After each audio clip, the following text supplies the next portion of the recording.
sembah dan puji Dia, sembah dan puji Dia. Yes, Lord. Puji Dia, Sang Raja, sembah, sembah dan puji, sembah dan puji,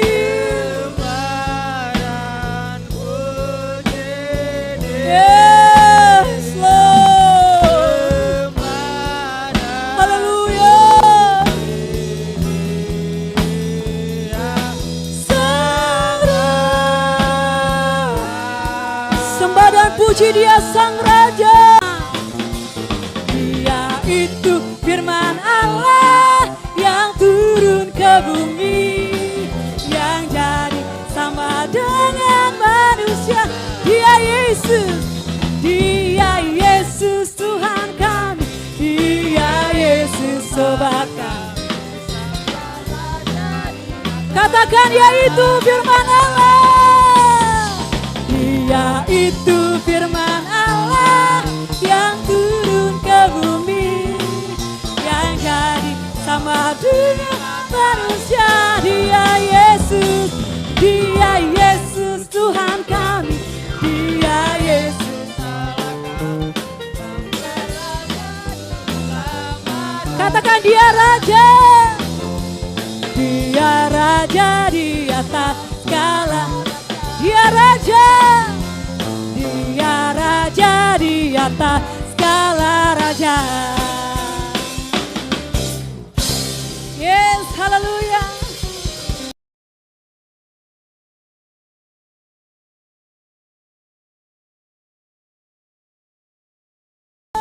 El Shaddai, El Shaddai, Allah Maha Kuasa. Dia besar, Dia besar, El Shaddai,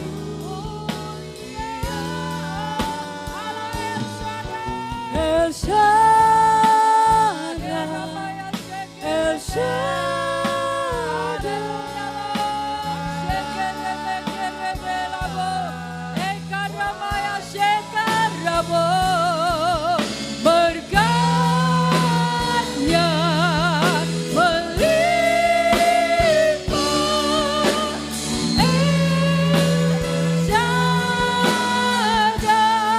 berkatnya melimpah.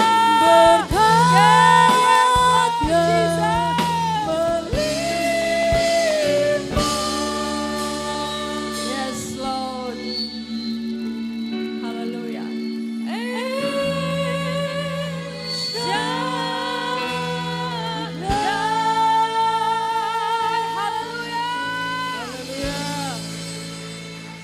Yes. Tundukkan kepalamu di hadapan Tuhan, saudara.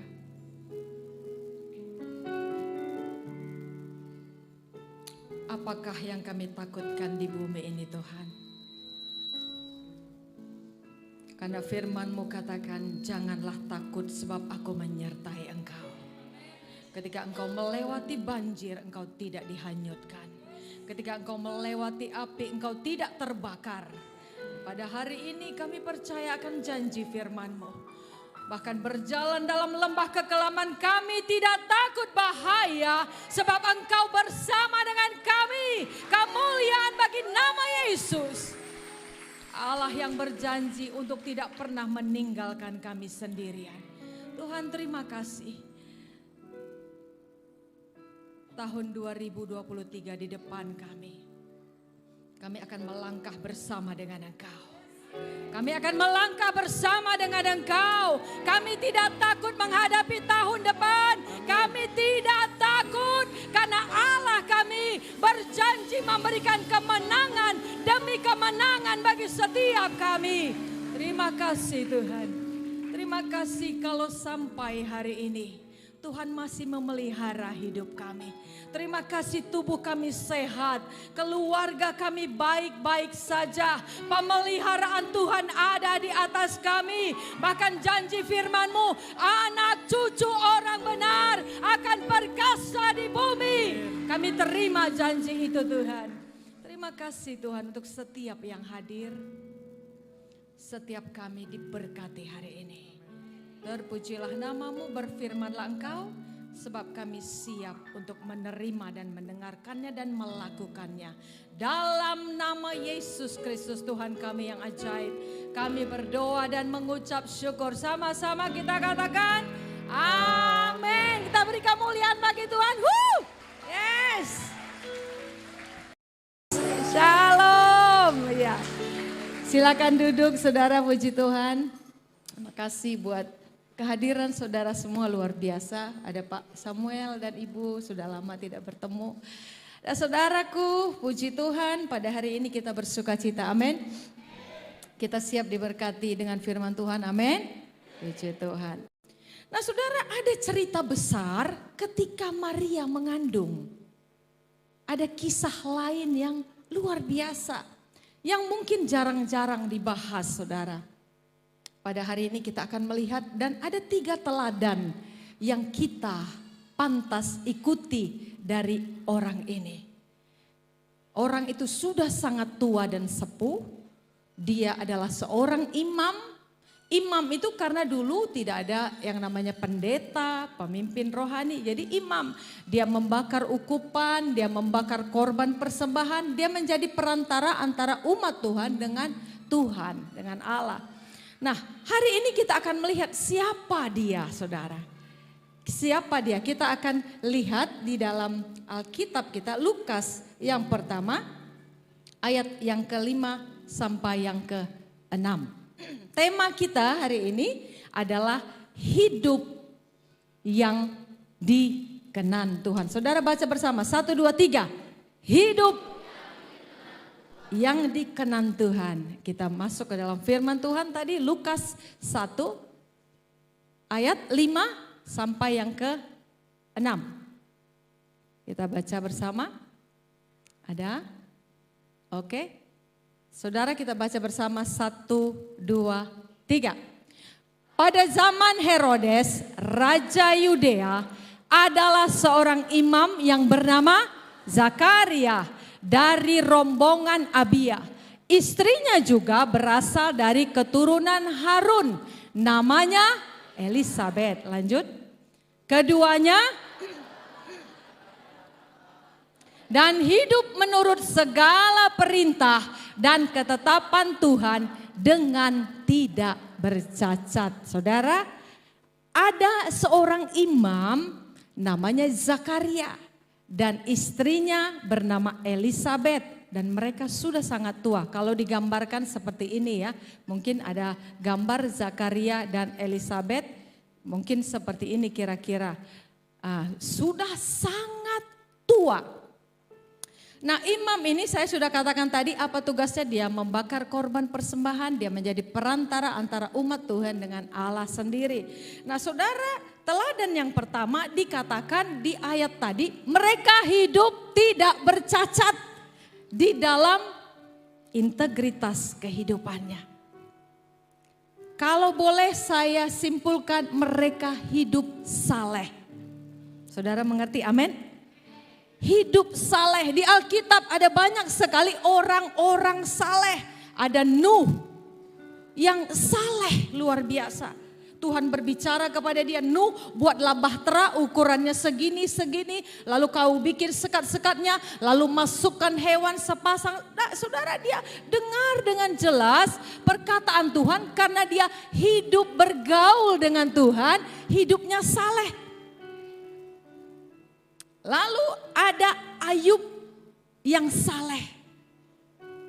Luar biasa, apapun yang terjadi di hidupnya, dia tidak berubah setia kepada Tuhan. apapun yang terjadi, dia katakan bahkan ketika anak-anaknya diambil, meninggal, dia katakan Tuhan yang memberi, Tuhan yang mengambil, terpujilah nama Tuhan. Luar biasa. Ada Yusuf yang saleh, yang lari menjauh dari dosa. Kalau sekarang kan banyak orang lari, tapi bukan lari menjauh, lari mendekat. Di zaman sekarang begitu kan? Saya pernah bilang amen di gereja, di luar aman. Tidak ada yang tahu. Oh tapi di sini enggak. Coba lihat kiri kananmu, Anda enggak seperti itu. Tidak seperti itu. Amin. Wah kalau di Gigi luar biasa semua saudara. Nah saudara, banyak orang saleh. Ada Daniel yang ketika ada tantangan di dalam hidupnya, dia tidak berubah setia. Ada ancaman datang, saudara, dia tetap di dalam pendiriannya. 3 kali dalam sehari dia naik ke suatu rumah dan berdoa. Ada banyak orang-orang saleh, saudara.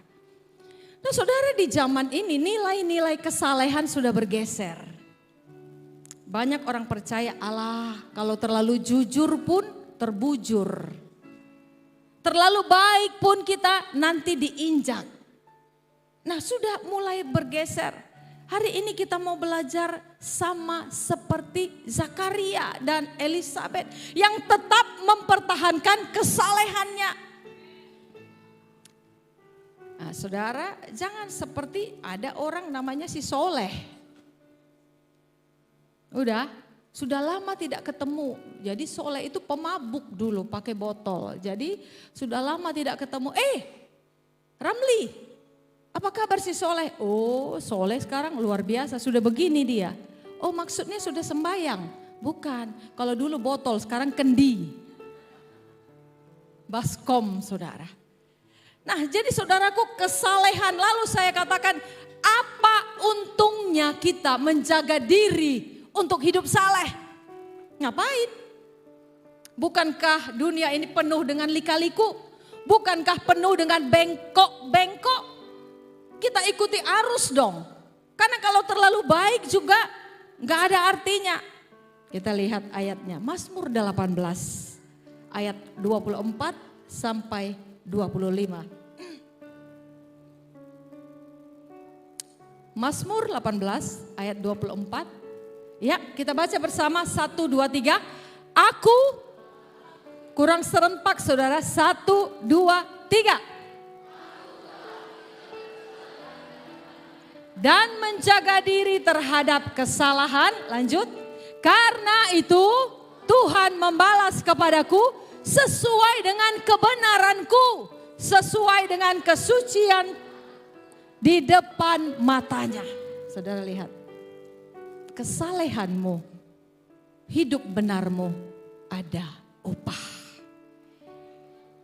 Lihat Daud katakan, aku menjaga diri terhadap kesalahan, terhadap dosa, terhadap ketidakbenaran. Karena itu Tuhan memberi upah, membalaskan upahku. Amin saudara. Saudara mengerti amin? Ketika aku hidup benar, tidak ada yang lihat. Tuhan membalaskannya kepadaku. Dan di ayat-ayat lain saudara, Wahyu katakan setiap orang akan mendapatkan upah sesuai dengan perbuatannya. Setiap kita sudah ditebus, disucikan dosa kita. Lalu bagaimana? Hiduplah menjaga pengorbanan Kristus. Seperti tema kita kemarin, meresponi pengorbanan Kristus. Menjaga diri terhadap kesalahan, terhadap dosa, terhadap kekotoran, terhadap kenajisan. Ketika engkau menjaga dirimu dari dosa, dari kenajisan, dari ketidakbenaran, ada upah yang menyertai engkau. Katakan amin. Itu teladan yang pertama dari Zakaria dan Elisabet. Yang kedua saudara, Lukas 1 ayat 7 sampai 9. Ya, ini menarik sekali. Kita baca bersama. 1, 2, 3. Tetapi Sebab Elisabet mandul dan keduanya telah lanjut umurnya.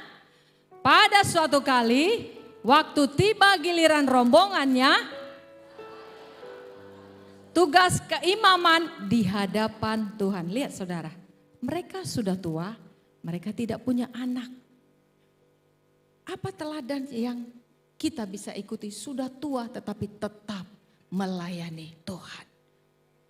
Sudah tua, tidak punya anak, dalam arti tantangan terbesar mereka kerinduannya belum dijawab Tuhan. Tetapi toh mereka tetap setia melayani Tuhan.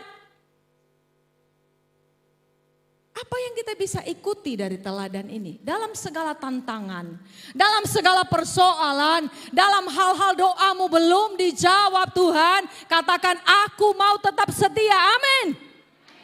Setia. Sudah tua, doanya belum dijawab Tuhan. Bisa saja dong dia katakan, aku tidak mau lagi melayani, manusiawi. Karena Tuhan tidak menjawab doaku. Tetapi dia tetap berpegang. Aku mau melayani Tuhan. Dalam segala tantangan hidupku, dalam persoalan hidupku, dalam kesusahanku, dalam sehatku, dalam sakitku, dalam ketika kantongku kosong, dalam ketika aku diberkati, dalam segala situasi, aku mau melayani Tuhan. 50 milih kira-kira. Tuhan itu baik, amin saudara. Pasti dia beri.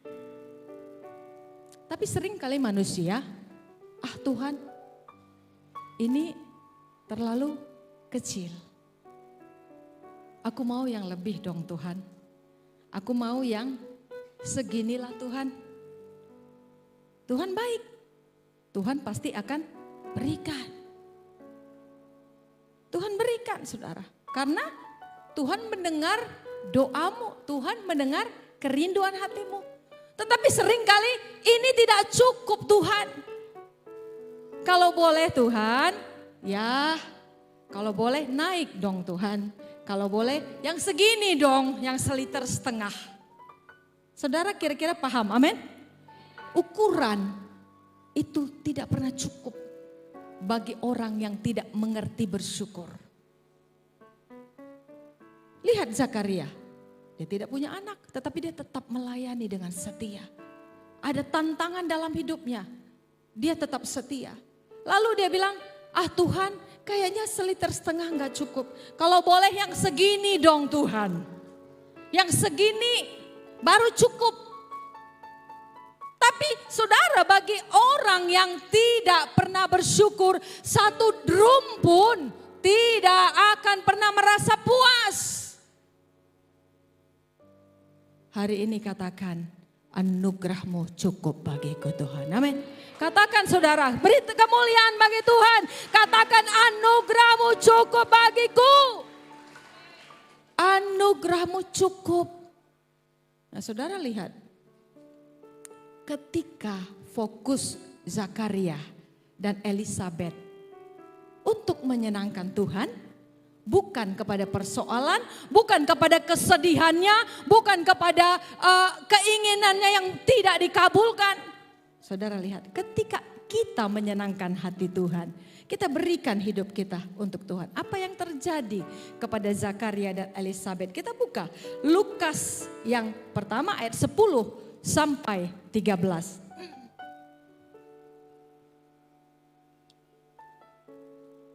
Kita baca bersama 1, 2, 3. Sementara itu seluruh umat berkumpul di luar dan sembahyang. Waktu itu adalah waktu pembakaran ukupan. Maka tampaklah kepada Zakaria seorang malaikat Tuhan berdiri di sebelah kanan mezbah pembakaran ukupan. Lihat, lanjut. Melihat hal itu ia terkejut dan menjadi takut. Ayat 13, sama-sama, 1, 2, 3. Tetapi malaikat itu berkata kepadanya, jangan takut hai Zakaria, sebab doamu telah dikabulkan. Dan Elisabet istrimu akan melahirkan seorang anak laki-laki bagimu. Dan haruslah engkau menamai dia Yohanes. Saudara lihat, Zakaria dan Elisabet ini adalah orang tua Yohanes Pembaptis.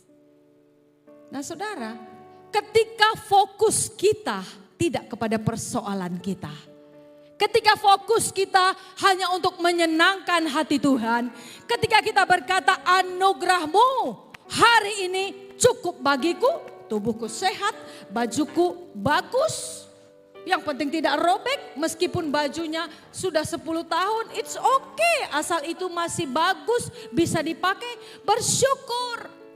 Teladan yang ketiga, ini luar biasa saudara. Itu di dalam Lukas 1 ayat 39 sampai 42. Kita baca bersama, 1, 2, 3. Beberapa waktu kemudian berangkatlah Maria dan langsung berjalan ke pegunungan menuju sebuah kota di Yehuda. Lanjut, di situ ke rumah Zakaria memberi salam kepada Elisabet. Dan ketika Elisabet mendengar salam Maria, melonjaklah anak yang di dalam rahimnya. Dan Elisabet pun penuh dengan Roh Kudus. Lalu berseru dengan suara nyaring, diberkatilah engkau di antara semua perempuan dan diberkatilah buah rahimmu. Apa teladan ketiga? Saudara lihat, Maria dan Elisabet itu kerabat, masih saudara. Elisabet tadi saya katakan sudah sangat tua, sudah banyak makan asam dan garam kata orang Medan. Sudah pengalaman, sudah capek dalam pelayanan. Maria datang. Kalau Alkitab katakan Maria masih sangat muda. Bahkan dia masih baru bertunangan, dia belum menikah. Tuhan percayakan anak di rahimnya. Saudara lihat. Manusiawi kalau Elisabet katakan Tuhan, kenapa bukan aku yang dipercayakan? Kenapa mesti Maria? Bukankah dia masih muda, masih bau kencur, bau kunyit, bau jahe. Bisa dong komplain, dia puluhan tahun, sudah capek dalam pelayanan. Tetapi Maria yang mengandung Yesus, yang dipercayakan. Saudara, lihat. Seringkali di dalam hidup kita juga seperti itu saudara. Kita membanding-bandingkan diri kita dengan orang lain. Hari ini kita mau belajar bersyukur. Saudara, artinya apa? Elisabet hatinya besar. Bahkan dia katakan diberkatilah engkau di antara semua perempuan. Dan diberkatilah buah rahimmu. Hebat saudara. Dia senang dengan berkat yang diterima oleh Maria. Itu kepercayaan Tuhan buatmu. Saudara, suatu kali di Alkitab ada seorang, Tuhan Yesus memberi perumpamaan. Ada seorang membuka kebun anggur. Kemudian ada yang dipanggil pegawainya pagi-pagi. Kerjalah kau di kebun anggurku. Kemudian jam 9 dia keluar lagi. Kalian nganggur-nganggur ya? Kerjalah di kebun anggurku. Kemudian jam 12 dia keluar cari orang, kerjalah di kebun anggurku. Jam 5 sore dia cari orang, kerjalah di kebun anggurku. Lalu saudaraku, semua upahnya sama. Dan kemudian orang yang datang dari pagi kerja setengah mati, marah. Lah, Pak, aku dari pagi loh kerja di sini, capek. Kenapa yang jam 12, jam 3, jam 5 sama upahnya? Saudara lihat apa jawaban Tuhan. Saudara, di dalam kitab, kita akan buka saudaraku.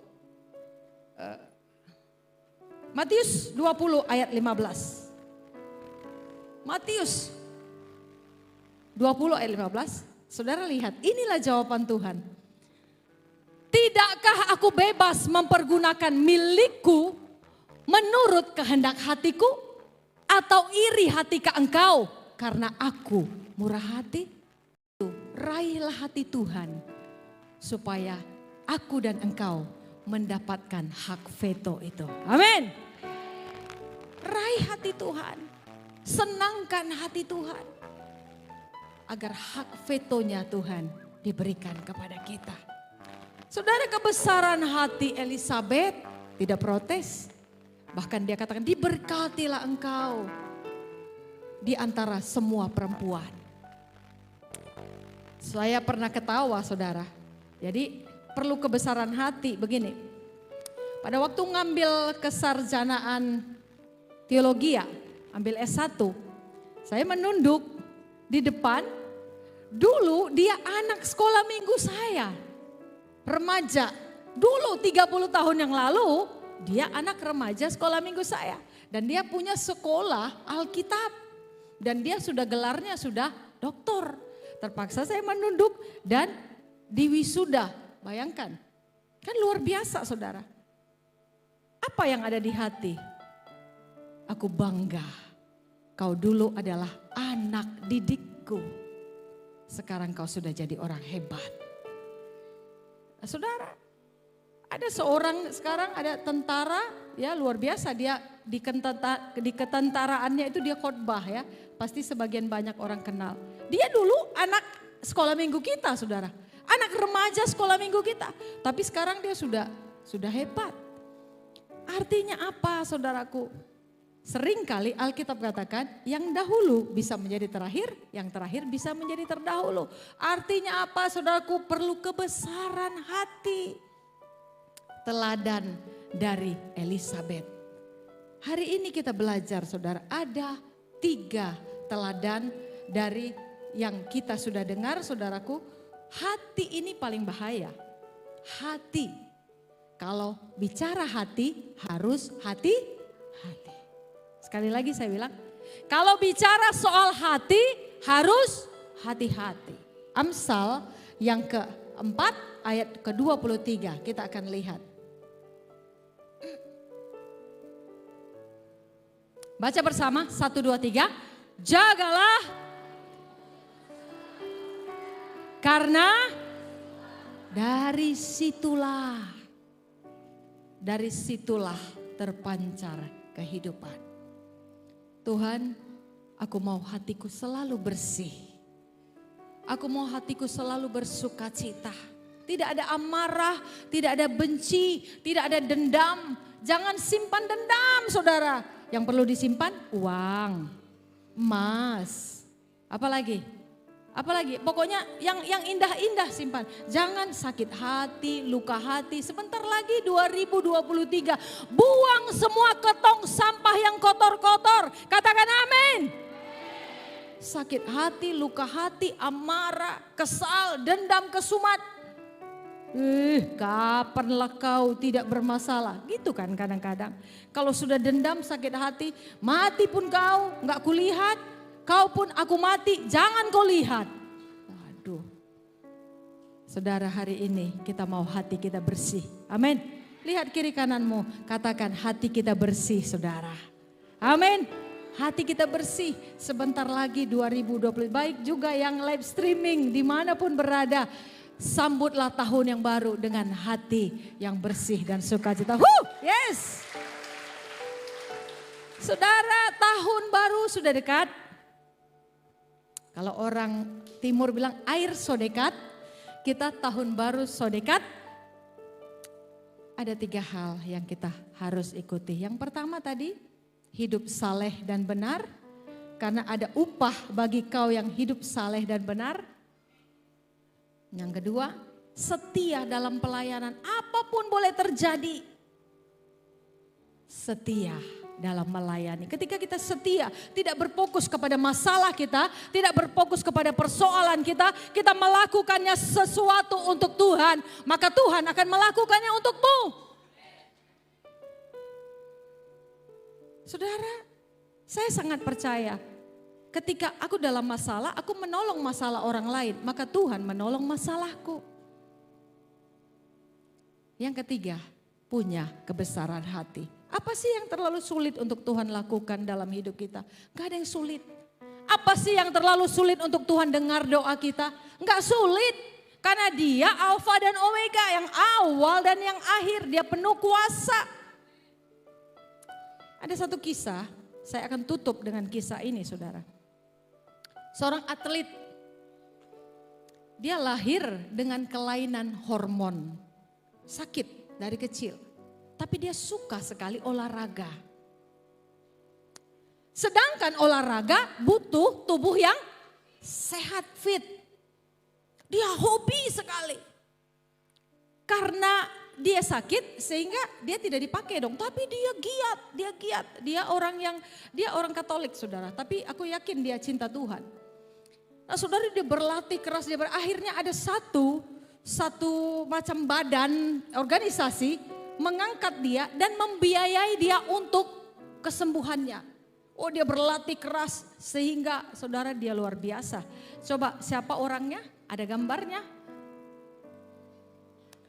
Saudara, dia mamanya dari kecil adalah cleaning service, papanya buruh besi ya, buruh, dia di pabrik besi, buruh di pabrik besi. Ya, gambarnya coba. Silakan, dapat? Inilah orangnya, namanya Lionel Messi. Dari kecil sakit-sakitan, ayahnya cuma buruh pabrik besi, ibunya cuma cleaning service. Orang dari kampung, mungkin orang tidak ada yang kenal dia, mungkin orang meremehkan dia. Tetapi dia berlatih keras. Hidupnya benar, lihat dari cara-cara dia mengangkat tangan. Ketika dia mendapatkan kemenangan, itu kepada siapa angkat tangan? Kepada Tuhan. Lihat saudara, luar biasa. Dia menjadi orang yang dikenal saat ini di seluruh dunia. Karena dia berlatih keras, dia bekerja keras, dia mengasihi Tuhan. Nah, saudara, kisah cintanya luar biasa. Coba ada gambar terakhir. Ternyata istrinya yang dia cintai ini dari kecil, gambar di atas ya. Dari umur 7 tahun dia sudah kenal bertetangga. Ya, jadi rumah tangganya pun luar biasa. Saudara, tidak ada yang mustahil bagi Tuhan. From zero to hero. Dari nol tidak ada apa-apanya bisa menjadi seorang pahlawan hebat. Ada Yefta. Saudara tahu kan kisah-kisah, ada Esther, seorang anak yatim. Ada Daud, orang yang terlupakan. Ada banyak kisah di Alkitab. Tidak ada yang terlalu sulit untuk Tuhan lakukan. From nothing to something. Kalau kita ada di dalam tangan Tuhan, maka akan ada selalu berkat Tuhan. Amin. Kita beri kemuliaan bagi Tuhan. Haleluya. Percaya janjimu ajaib.